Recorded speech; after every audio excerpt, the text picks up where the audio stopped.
Hi friends, வாங்க கல்யாண வீட்டு சாம்பார் டேஸ்ட்டில் ரொம்பவே ஈஸியாக அதே டேஸ்ட்டில் சூப்பராக எப்படி சாம்பார் வைக்கிறதுன்னு பார்க்கலாம். இப்போ ஒரு குக்கர் எடுத்துகிட்டு இந்த கப் சைஸில் 3/4 கப் அளவுக்கு பாசிப்பருப்பு எடுத்துக்கலாம்.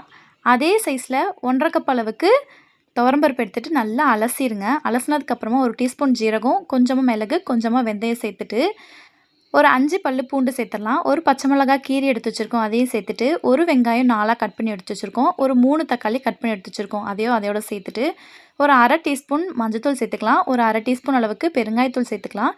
இப்போ தேவையான அளவுக்கு தண்ணி சேர்த்துட்டு நமக்கு பருப்பு சீக்கிரமாக வேகணும் அப்படின்னா நீங்கள் கொஞ்சமாக ஒரு 1/2 டீஸ்பூன் அளவுக்கு விளக்கெண்ணெய் சேர்த்துட்டு இப்போ நம்ம குக்கரில் வச்சிடலாம். அடுப்பை பற்ற வச்சு குக்கரில் வச்சுட்டு இந்த சைடு நமக்கு விசில் வந்துடும். விசில் பாருங்கள் நமக்கு நல்லா குழஞ்சி வந்திருக்கு. இந்த ஸ்டேஜில் காய் சேர்த்துடலாம். கொஞ்சமாக நூக்கல் சேர்த்துருக்கோம், கொஞ்சமாக கேரட் சேர்த்துருக்கோம், ஒரு முருங்கைக்காய் சேர்த்துருக்கோம், 2 கத்திரிக்காய் சேர்த்துருக்கோம், கொஞ்சமாக ஒரு 2 பீன்ஸ் சேர்த்துருக்கோம். நார்மல் சைஸ் எலுமிச்சப்பழம் சைஸை விட கொஞ்சமாக புளி சேர்த்துருக்கோம். 1 டீஸ்பூன் மிளகாத்தூள், 2 டீஸ்பூன் மல்லித்தூள், 1/2 டீஸ்பூன் மஞ்சத்தூள் சேர்த்துருக்கோம்.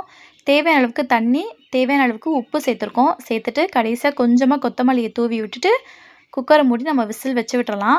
இந்த சைடு நம்மளுக்கு விசில் அடங்குறதுக்குள்ளே ஒரு பாத்திரத்தை வச்சு அது நல்லா காஞ்ச உடனே 2 ஸ்பூன் எண்ணெய் ஊற்றிடலாம். எண்ணெய் ஊற்றி அது நல்லா காஞ்சதுக்கப்புறமா ஒரு 1/2 டீஸ்பூன் அளவுக்கு ஜீரகம், 1/2 டீஸ்பூன் அளவுக்கு கடுகு சேர்த்து நல்லா பொரிஞ்சதுக்கப்புறமா ஒரு 2 வரமிளகா, ஒரு கொத்து கருவேப்பிலை சேர்த்து அது நல்லா கிளறி விட்டதுக்கப்புறமா பாருங்கள் நமக்கு நல்லா காயும் பருப்பும் நல்லா வெந்திருக்கு. இப்போ அதோடு நம்ம சேர்த்துடலாம். குக்கரையும் கொஞ்சம் தண்ணி சேர்த்து நல்லா அலசி அதில் ஊற்றிடலாம்.